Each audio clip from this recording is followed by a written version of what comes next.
Então, amados, boa noite. Nós estamos reunidos novamente. Hoje é o dia 1º de maio de 2020, feriado, Dia do Trabalho.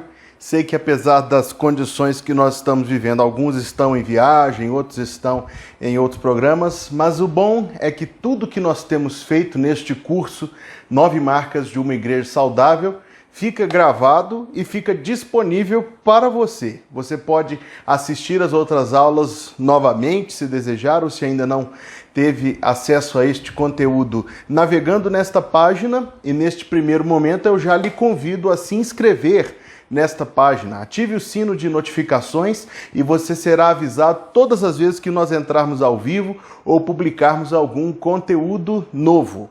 Você também pode curtir este vídeo e nos ajudar a alcançar mais pessoas e deixar aí o seu comentário.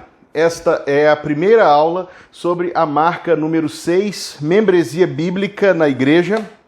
Nós estamos estudando o livro 9 Marcas de uma Igreja Saudável, que você pode adquirir no site da editora Fiel. Aqui nós não mais do que oferecemos uma interpretação, algumas colocações de aplicação dessas marcas e desse livro que nossa igreja já estudou em pequenos grupos em outras ocasiões. Hoje eu disse que é o primeiro estudo, não acredito que o tempo nos permitirá ver com profundidade tudo que nós temos para ver hoje sobre esta que é uma das grandes questões do nosso tempo e onde o livro tem muito a dizer e aquilo que o livro diz, escorado na Bíblia, faz muita diferença na forma de vida do indivíduo cristão, assim como no todo da igreja, pela associação de indivíduos com essa nova compreensão. Bem, lá nas profundezas do inferno, Satanás um dia teve uma ideia. Ele estava sofrendo muitas derrotas pelo povo de Deus, reunido com os demônios. Claro que isso aqui é uma suposição, né? É uma ilustração. Reunido com os demônios, eles estavam pensando em como eles poderiam neutralizar os filhos e as filhas de Deus. Um dos ladinos de Satanás sugeriu: vamos sugerir no ouvido dos crentes que é melhor eles não assumirem compromisso. Golpe fatal. Via de regra, nós ouvimos cristãos dizerem: eu não quero assumir compromisso. O autor do nosso livro diz que nós vivemos o tempo da fobia do compromisso, em que as pessoas estão sempre se resguardando de dar a sua palavra, porque se derem, tem de cumpri-la, bem ou mal. E por causa disso, nós vivemos o tempo da fobia do compromisso.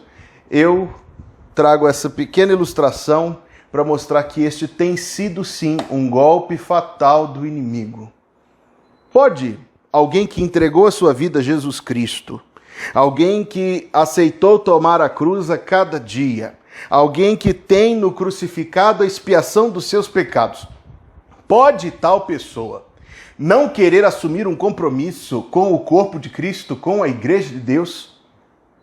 A vida cristã deve ser entendida como uma vida de compromisso. Uma vida de compromisso com Deus, com os propósitos de Deus, com a vontade de Deus, com o querer de Deus, com os planos de Deus, com as obras de Deus, dependência de Deus, confiança em Deus, buscar. A vida cristã é compromisso. Mas algo tenta neutralizar o compromisso dos crentes. O autor do livro diz lá, e eu digo aqui e escrevo: o egoísmo é um grande inimigo do compromisso. Por causa do meu egoísmo, em não querer perder algo que me seja atraente, meu egoísmo em não querer dizer não para algo que me seja atrativo, por causa do meu egoísmo em querer preservar a mim mesmo, minha vontade, meu tempo, meu jeito, minhas coisas, eu digo não para as coisas do Senhor. Quem ganha com isso tudo?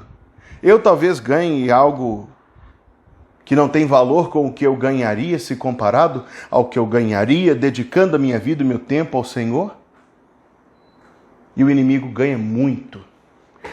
o inimigo das almas ganha muito, e o seu reino avança, e o reino de Deus é neutralizado por causa do egoísmo daqueles que se colocam à parte dos propósitos de Deus.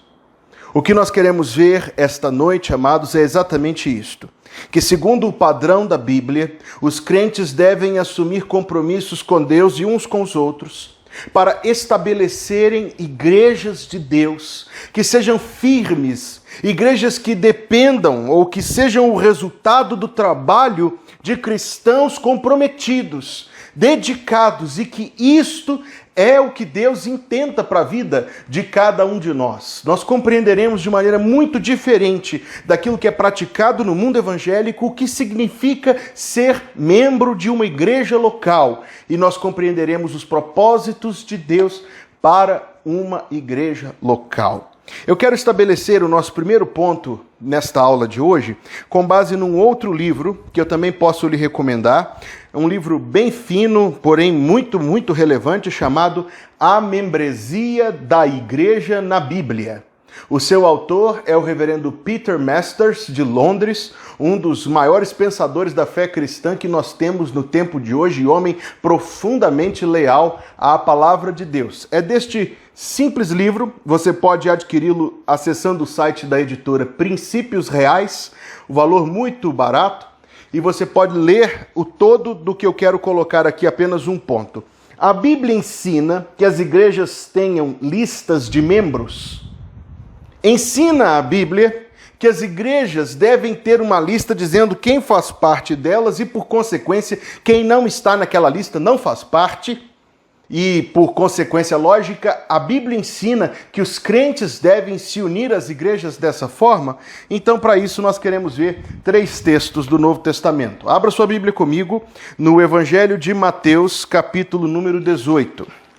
Mateus 18 é o nosso primeiro texto nesta aula, a partir do verso número 17. Podemos começar com o verso 15 para um pouco de contexto. Ora, se teu irmão pecar contra ti, vai e repreende-o entre ti e ele só. Se te ouvir, ganhaste o teu irmão. Mas se não te ouvir, leva ainda contigo 1 ou 2, para que pela boca de 2 ou 3 testemunhas toda a palavra seja confirmada. E se não as escutar, dize-o à igreja. E se também não escutar a igreja, considera-o como um gentio e publicano. Existe uma ideia no mundo evangélico que é a de que todo mundo que é crente é a igreja. Essa ideia é parcialmente verdade. No entanto, quando separada do seu todo, é extremamente perigosa. Existe outra ideia no mundo de que igreja é o prédio onde a igreja se reúne. Esse tempo que nós estamos vivendo, de isolamento social por causa dessa doença, prova isso redondamente errado. O texto que nós falamos é de alguém procurando a igreja. Procurando quem? Procurando qualquer um que passe na rua, que seja cristão? Dize-o à igreja. Eu vou parar na porta do prédio e vou contar para o prédio.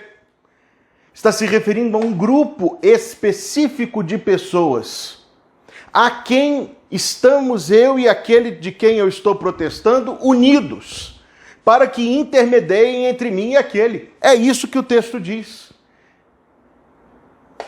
Se não escutar a igreja, refere-se à atitude de alguém quando sendo procurado especificamente para conselho, advertência, para conversa, para disciplina, que é a próxima marca de uma igreja saudável. Do que estamos falando? Estamos falando de um grupo específico de pessoas. Estas aqui são palavras de Jesus.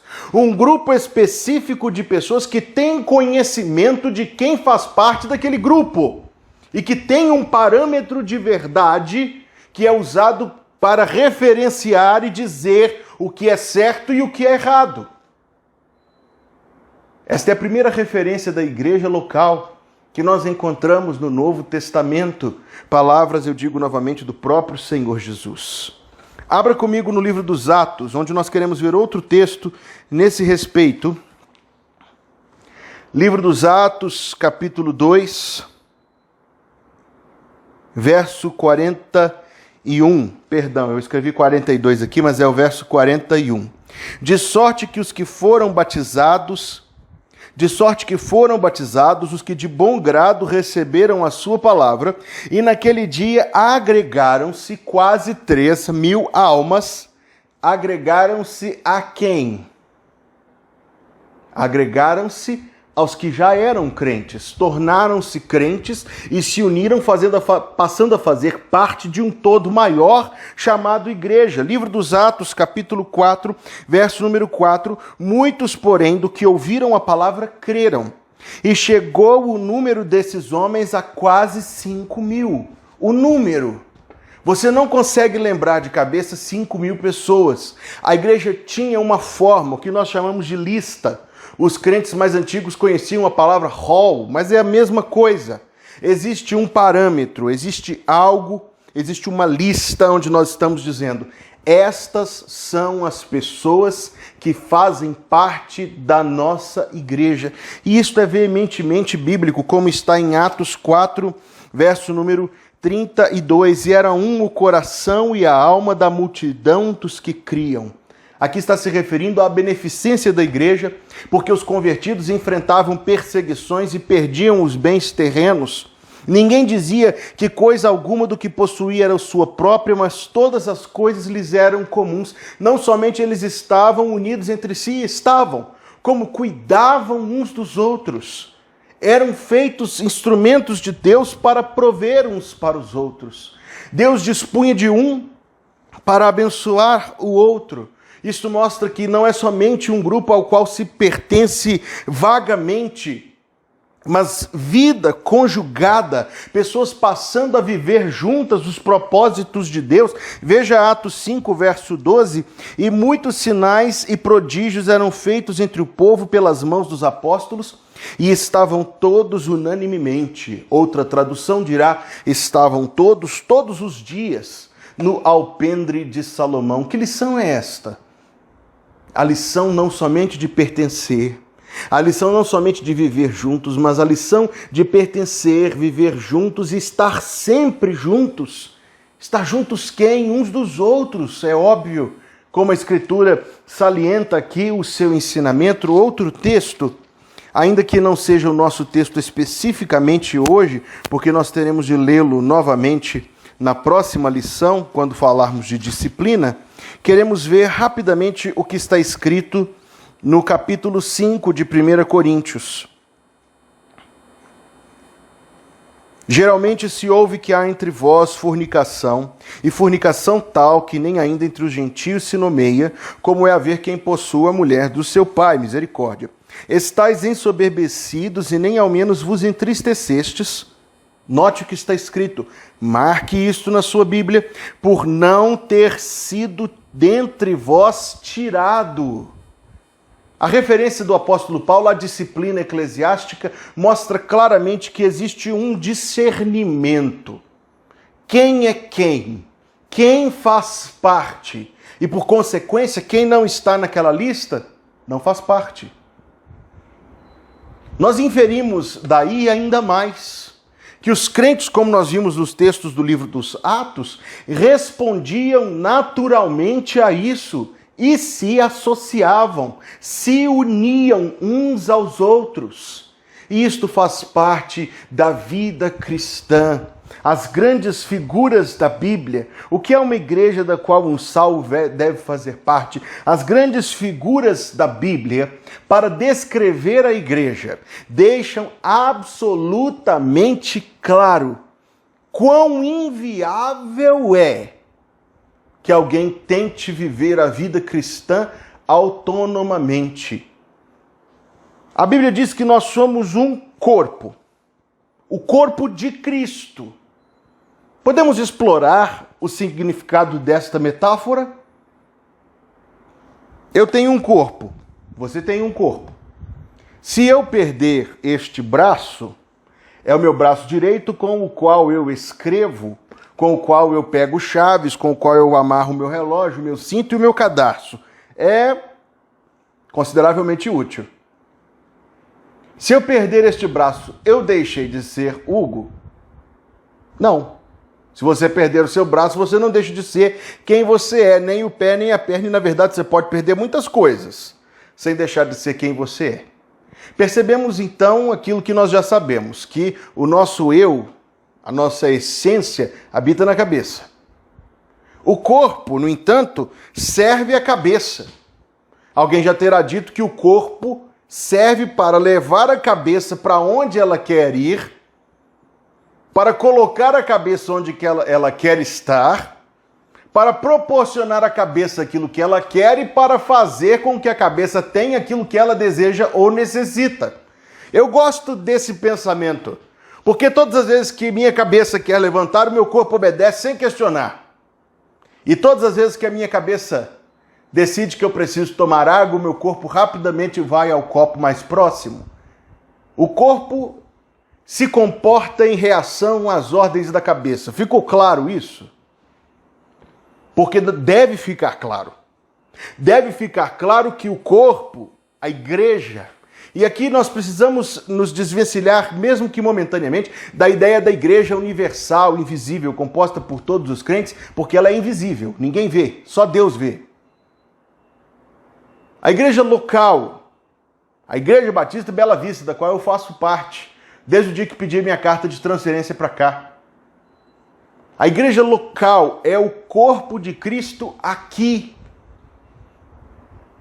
pelo qual Cristo, que é o cabeça, como a Bíblia diz, quer executar a sua vontade. Se eu, por acaso, quiser ir daqui ali, mas a minha perna não obedecer ao meu comando, eu perceberei rapidamente que eu estou com um problema. O corpo de Cristo está submetido a Cristo para fazer a sua vontade, para que Cristo chegue às pessoas, para que Cristo beneficie as pessoas, para que o nome de Cristo seja proclamado, para que Deus seja adorado em nome de Jesus. Mas Paulo vai além.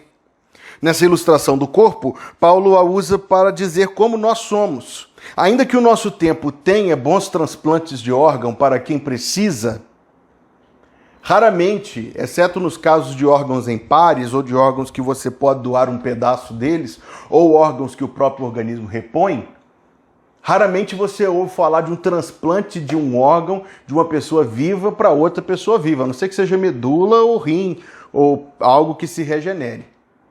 Transplante de coisas grandes ou de coisas muito necessárias, como córnea, coração, vai de pessoas recém-mortas, doadoras de órgãos, para pessoas necessitadas. No tempo do apóstolo Paulo não tinha nem isso. Não tinha doação de sangue, não tinha doação de órgãos.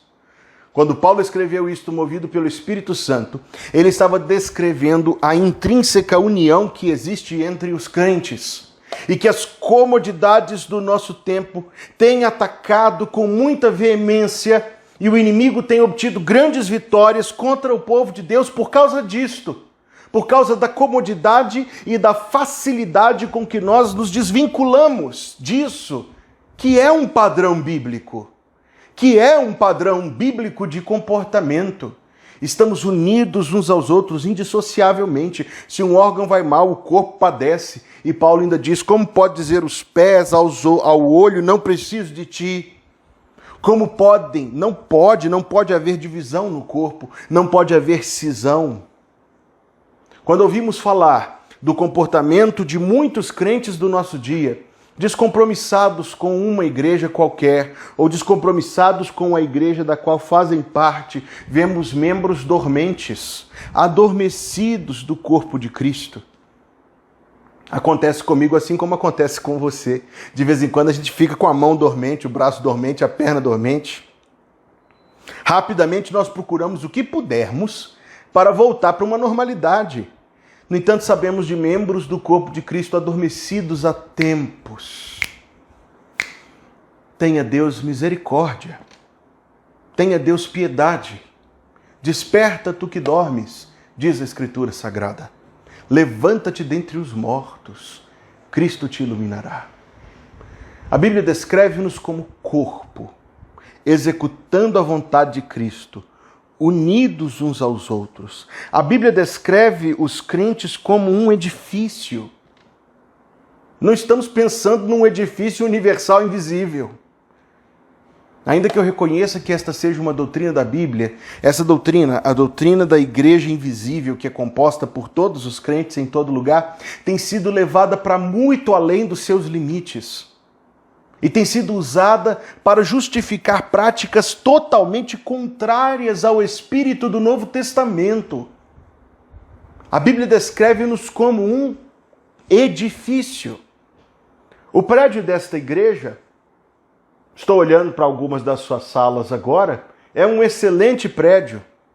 Está sendo um pouco utilizado nas últimas semanas. Mas em breve Deus permitirá que volte a seu pleno funcionamento. Há 5 anos que nós temos estado aqui com os irmãos e há 5 anos que tem tido obra aqui. Ainda tem muitos anos de obra ainda. Obra no prédio e obra no reino de Deus. Mas vamos falar do prédio. É um prédio bem construído. Nós já tiramos parede, já colocamos parede.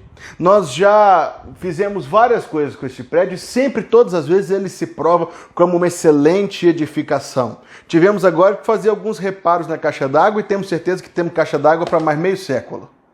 É um prédio bem construído. As colunas são boas, as vigas são boas. Foi bem construído lá 30 anos atrás, quando foi edificado. Com boa ferragem, com bom concreto, feito de jeito adequado. A igreja é um edifício, e um edifício sagrado, como está na carta de Pedro. Se eu tirar uma dessas colunas, o que acontecerá com o prédio? Ruirá. Haverá dano, prejuízo e grandes esforços para reparar. Porque a Bíblia nos chama de edifício, Deus assim nos descreve na sua palavra, amados. Porque existe uma importância insubstituível em cada cristão. Agora, não deixe isso te inflar, não, e alguém dizer, eu vou sair. Deus sempre poderá repor para o bem da sua igreja. Mas a verdade que não pode ser ignorada é que cada salvo ocupa um lugar na sua congregação que não pode ser subvalorizado. Acredito eu que este tempo que nós estamos vivendo tenha sido talvez uma grande bênção para que muitos de nós possamos compreender isto. E para que muitos de nós possamos ter o nosso coração amolecido pelo Senhor e levado pelo Senhor a uma nova compreensão disto. Não somente a Bíblia manda nós fazermos parte de uma igreja local, mas a Bíblia descreve a forma como Deus deseja que cada crente participe de uma igreja local. Por fim, a Bíblia nos descreve como família, corpo, edifício e família. 3 expressões poderosíssimas que a Bíblia Sagrada usa. O que a Bíblia está dizendo de nós quando diz que nós somos uma família? Porque se nós pensarmos na ótica de família de 2020, nós estamos perdidos. Nós nunca vamos entender isto. Porque a família em 2020 é cada um num quarto, todos diante do celular. Os parentes que nós não vemos há anos e anos e anos, mal sabemos que existem. A família segundo o padrão do tempo da Bíblia. E naquele lugar, naquela cultura onde a Bíblia foi escrita, a família de Abraão, uma tenda enorme no deserto, onde todos vivem juntos. Uma vez eu falando isso aqui na igreja, agora me ocorre, eu usei a seguinte descrição, que era feito metros e metros de tecido e fazia roupa de todo mundo daquele mesmo tecido. E uma irmã da igreja falou, pastor, alguns anos atrás minha mãe fazia assim. Essa forma de família, não a forma de família tão diferente que nós vivemos hoje. A forma de família bíblica é a forma de família da igreja. E o que isso quer dizer? Vida em conjunto, com todos os atritos que isso traz. Deixa eu dizer uma coisa. Eu entendo perfeitamente. Compreendo. Quando alguém diz que se afastou do meio da igreja local por causa das dificuldades do convívio. É claro que é compreensível. É claro que qualquer um entende. Convívio humano é difícil. Então, por que Deus intentou que o tesouro do Evangelho repouse sobre algo tão difícil quanto o convívio de pessoas que compõem uma igreja? Meus amados e queridos irmãos, Deus intentou assim, para que exatamente pelo nosso esforço, abençoado por Deus, para conviver juntos, o nosso Salvador seja engrandecido. Nisto conhecerão todos que sois meus discípulos, se vos amardes uns aos outros. Como é fácil amar aquele que eu não conheço. Como é fácil amar aquele com quem eu não convivo. Como é fácil amar aquele que não me é desafio em nenhuma medida. Mas é exatamente porque o convívio é difícil. É exatamente porque requer que perdoemos e que, vez por outra, nós temos que pedir perdão também. É exatamente porque a gente tem que ceder e o outro cede. É que isso é belo e é verdadeiro amor que honra a Deus e que serve de grande alto-falante de Deus para o Evangelho chegar àqueles que não creem. Somos uma família porque vivemos juntos. Somos uma família porque cuidamos uns dos outros. A linguagem da família, usada na Bíblia, também revela o dever do cuidado mútuo, em que existe um zelo. Todos nós sabemos de pessoas que interpretam isso mal, que acham que o zelo amoroso de um crente é intromissão, é cobrança, é interferência. Minha resposta a isto é que raramente nós encontramos amor sendo interpretado corretamente. Outra resposta a isto é que todos nós ainda estamos aprendendo a amar e podemos tropeçar uns nos outros. Deus nos dê graça para que haja compreensão, perdão, recomeço. Também devo dizer que se talvez nós fôssemos um pouco menos egoístas, isso não nos incomodaria tanto. Descreve-nos a palavra de Deus como o corpo de Cristo, não um corpo qualquer, não uma corporação, como o corpo de Cristo, pelo qual ele agirá neste mundo, aqui onde nós estamos plantados. Descreve-nos a Bíblia como um edifício sagrado, onde vigas e colunas se apoiam umas nas outras, sustentando o peso, erigindo-se e elevando-se para a glória de Deus. Descreve-nos a Bíblia como uma família espiritual, da qual fazemos parte como filhos e filhas de Deus e irmãos uns dos outros. A igreja, é a sua única família duradoura. Eu tenho muitos parentes. Essa semana eu fiz a conta, mais de 100. Parentes de primeiro, segundo, terceiro grau, mais de 100. Há crentes, há outros que não são crentes, e o dever repousa sobre mim de orar pela salvação deles. Que quisera eu, e bendito seja o Senhor, se isso acontecer, que todos sejam salvos, todos se convertam ao Senhor. Não sei se isso acontecerá, mas sei que estes crentes aqui, estas dezenas de crentes que compõem a Igreja Batista de Bela Vista, com quem eu tenho caminhado em muitos momentos, por causa da cruz que carregamos, de maneira mais próxima que nossos próprios familiares. São as pessoas com quem eu conviverei na eternidade. A família aqui na terra temporária, a família espiritual permanente. Talvez na família de Deus, alguém que está ouvindo essa noite seja aquele primo distante que aparece só de vez em quando. No entanto, a Escritura Sagrada descreve-nos não somente como família que vive junta e há mútuo zelo, mas como edifício onde uns se apoiam uns nos outros, carregando o peso, elevando-se para a glória de Deus e como corpo pelo qual Cristo faz a sua vontade e onde existe uma interdependência tal que a nossa vida é a mesma. Somos mutuamente afetados. Chorai com os que choram, alegrai-vos com os que se alegram.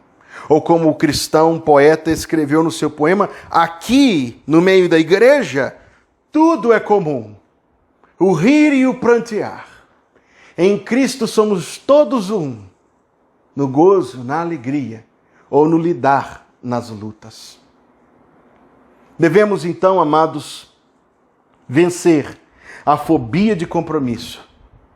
A ideia que veio lá de um demônio criativo, soprada em milhares de ouvidos no mundo todo, que tem levado muitos a se acomodarem numa posição distanciada. Quem sofre com isso? O indivíduo, sim, porque perde bênçãos, porque deixa de viver uma vida mais feliz e mais firme em Cristo, mas o reino de Deus perde muito. O reino de Deus é prejudicado. O reino de Deus é limitado no seu avanço. Nós devemos, antes, dar ouvidos e atenção a esta forma de vida que o Novo Testamento nos propõe vivermos, como corpo de Cristo, como edifício sagrado, como família de Deus. Nossa aula hoje terá sido um pouquinho mais curta, mas eu lhe convido a meditar nisto, ler estes textos, pensar um pouco mais nesta questão. Talvez este assunto seja novo para alguém que esteja assistindo. E se for novo para você, pode nos procurar, nós queremos ajudar você na compreensão destes assuntos. Mas acredito que todos que estamos assistindo, estamos sendo ensinados e talvez confrontados quanto a algum de nossos comportamentos. Então que haja em nós um coração receptivo à palavra e à vontade de Deus, para que nós possamos assim honrar a Deus em todo o nosso procedimento. Esta é a primeira parte. Na semana que vem tem a segunda parte desta lição e eu convido a ficar sintonizado, a participar da próxima lição sobre a membresia bíblica de uma igreja. Nós estamos encerrando aqui, que o Senhor nos abençoe e eu quero orar com você. Pai, dá-nos um coração amolecido para recebermos a palavra do Senhor e para vivermos segundo a Tua palavra. Abençoa-nos assim, Deus, nós oramos, em nome do Senhor Jesus. Amém.